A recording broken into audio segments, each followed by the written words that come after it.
Yang dihormati barisan panel hakim yang arif lagi bijaksana, penjaga masa yang setia, seterusnya hadirin yang dirahmati Allah sekalian, Assalamualaikum warahmatullahi wabarakatuh dan salam sejahtera.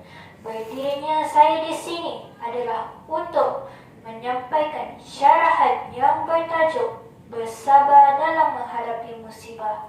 Terlebih dahulu, izinkan saya mendefinisikan tajuk syarahan pada hari ini.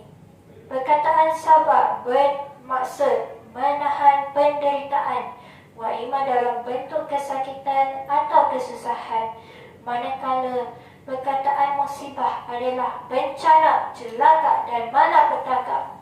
Hadirin yang dimuliakan, Allah Subhanahu Wa Taala menguji semua manusia dengan berbagai dugaan, bencana dan wabak penyakit. Namun, apakah cara untuk kita bersabar menghadapi musibah ini? Dengarkan hujah saya. Pertama, meningkatkan ibadah kepada Allah Subhanahu Wa Taala. Sabar adalah sebahagian daripada iman. Ketika menghadapi musibah, umat Islam seharusnya meminta pertolongan daripada Allah. Sebagai contoh, Malaysia telah digemparkan dengan kes banjir yang dahsyat di 6 buah negeri. Menurut info Bencana Jabatan Kebajikan Masyarakat, seramai 16,500 mangsa telah dipindahkan di pusat pemindahan sementara. Oleh itu, dalam situasi ini, umat Islam seharusnya bersama-sama melakukan solat hajat, membaca Al-Quran dan berdoa, memohon bantuan daripada Allah.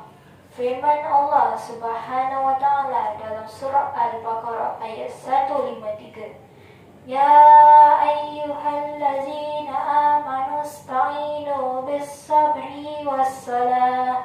Innallaha ma'as-sabirin. Hai orang-orang yang beriman, jadikanlah sabar dan solat sebagai penolongmu. Sesungguhnya Allah bersama orang yang sabar.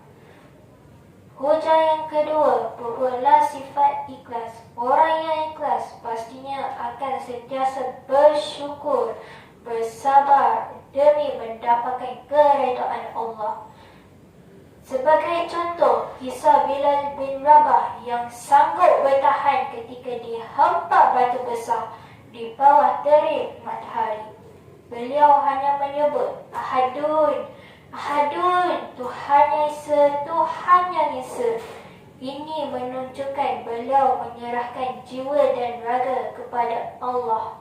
Oleh itu, sifat ikhlas mampu menjadikan manusia positif dan reda ketika menghadapi musibah.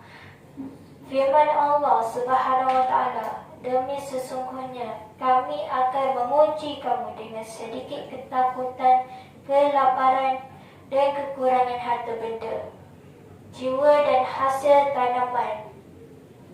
Dan berilah kabar gembira kepada orang yang sabar.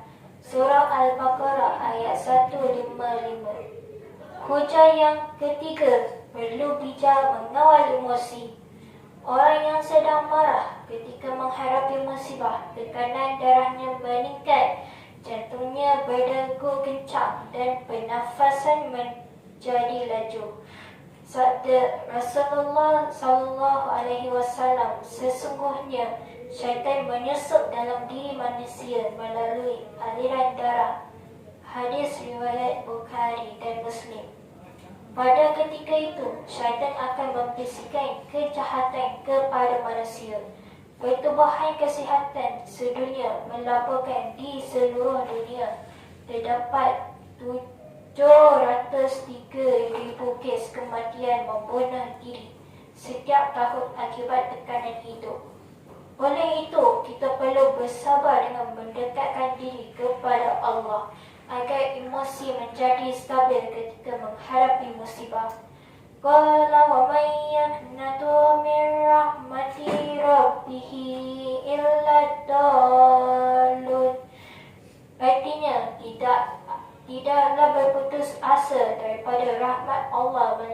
golongan yang sesat saja. Firman Allah dalam surah Al-Hijr ayat 5-6. Hadirin yang dikasihi sekalian, kesimpulannya sabar bukan sekadar bertahan tetapi bangkit kembali dan memperbaiki diri. Di sebalik musibah pasti ada hikmah dan kemuliaan yang akan diperolehi. Oleh itu, mohonlah pertolongan Allah dan didiklah diri dengan sifat sabar dalam menghadapi musibah. Kerana Allah menjanjikan ganjaran pahala untuk orang yang bersabar. La haula wa la quwwata illa billah. Tidak ada daya dan kekuatan kecuali dengan pertolongan Allah. Sekian wabillahi taufiq wal hidayah. Wassalamualaikum warahmatullahi wabarakatuh.